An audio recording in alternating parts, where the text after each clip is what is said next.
Mr. President, I wanted to talk a little bit about the proposed tax compromise, but before I do that, since the senator from Oklahoma was on the floor, I wanted to say to him how grateful I am for your courage in supporting the bipartisan commission's report on the deficit and the debt. Your vote for that, the vote of Senator Crapo and Senator Durbin, Senator Conrad,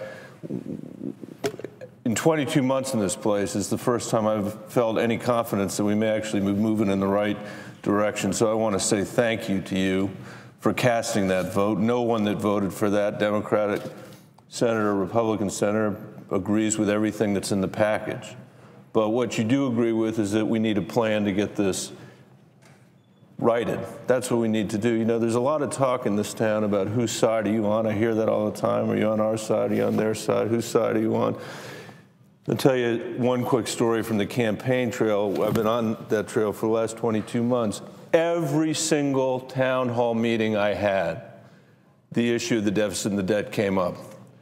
Profound anxiety among the people of my state that we're going to leave less opportunity, not more, to our kids and to our grandkids. And by the way, I share your view as well that time is short on this. You know, if we don't make these decisions, the capital markets are going to make them for us. And it's not going to be like that frog in the boiling water. This is something one morning, one day, somebody in the capital markets is going to wake up and say, I'm not going to buy your paper anymore at that price.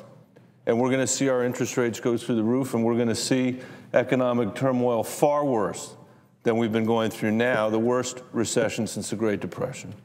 And I would talk about this in these meetings, about how we need to come together as Republicans and Democrats and actually start solving these problems, the frustration that people had, Democrats, Republicans, Tea Party people, unaffiliated voters, at our inability to work together to create solutions. And I'd say, look, we have a moral obligation to the next generation to get this straightened out so we don't constrain their choices. Again, the problem is even more urgent than for our kids and our grandkids. But I was lucky enough that my daughters came with me on a lot of these trips, and they sat through a lot of these town hall meetings. And I remember one night or one morning, my daughter Caroline followed me out. She's now 11 years old. She had heard this about the constraints we were putting on the next generation of Americans.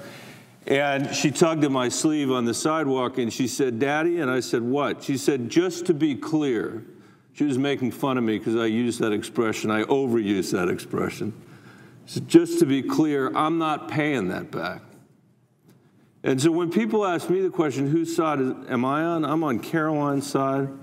I'm on the side of 850,000 children going to the Denver public schools that don't deserve to be left what we are at risk of leaving them. So I want you to know, Senator, that I will work with anybody, Republican or Democrat, in this chamber over the time that I'm here to make sure we're not that generation of Americans that leaves less, not more, behind. I wanted to talk, Mr. President, just briefly tonight about the discussions around taxes. I've been a strong supporter of a long-term extension of the middle-class tax cuts, a state tax reform that supports our small businesses, farmers, and ranchers, and an extension of unemployment insurance for Coloradans who are struggling to find their way during this difficult economy.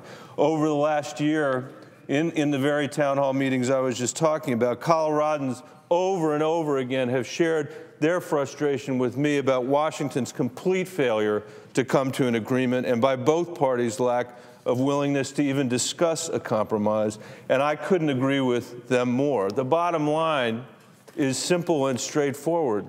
These tax cuts will expire in less than 4 weeks if we do nothing. If we do nothing, hundreds of thousands of Coloradans will see a tax increase, and thousands more will lose their unemployment benefits in the worst recession since the Great Depression. This is completely unacceptable to them and completely unacceptable to me. If I were writing this bill, it would look different than the compromise that's been reached. It would propose a one-year extension of all tax cuts. I said that during the campaign because I felt that it was important for us to have the time to figure out how we were actually going to pay for these tax cuts. It would be 1 year, and a longer-term extension for the middle class. I would raise the exemption level of the estate tax, but keep rates at the 2009 level. But, Mr. President, I wanted to come down to the floor to say that at the end of the day, while I'm going to look for opportunities to make improvements to this framework and listen to other people's ideas as well, I intend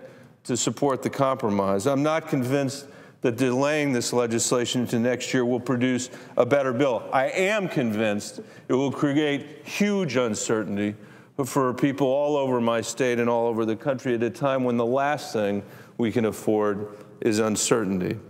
And the reality is that the new Congress might likely produce something far worse than the agreement that's been reached. Whenever I cast a vote, I do so focused on the danger caused by our medium-term and long-term debt. That's why I've supported multiple measures to get spending under control. In this case, I think it would be far worse to further weaken a fragile economic recovery by letting the middle-class tax cuts expire and throwing thousands of Coloradans off the unemployment rolls. But simultaneously and moving forward, we desperately need a more constructive and honest conversation about how we're going to turn our economy around for the long term. And I'll work with anyone, Democrat or Republican, to develop a tax code that actually encourages innovation, drives innovation here in the United States, builds back our middle class, and brings jobs back to Colorado and the rest of the country. I'll close, because I see the senator from Tennessee is here, just by saying this. We face grave challenges, both economic and fiscal, at this moment in our country's history. And the message that I got loud and clear over the last 22 months is that people want to see us working together and solving problems, and that's what I intend to do. Mr. President, thank you.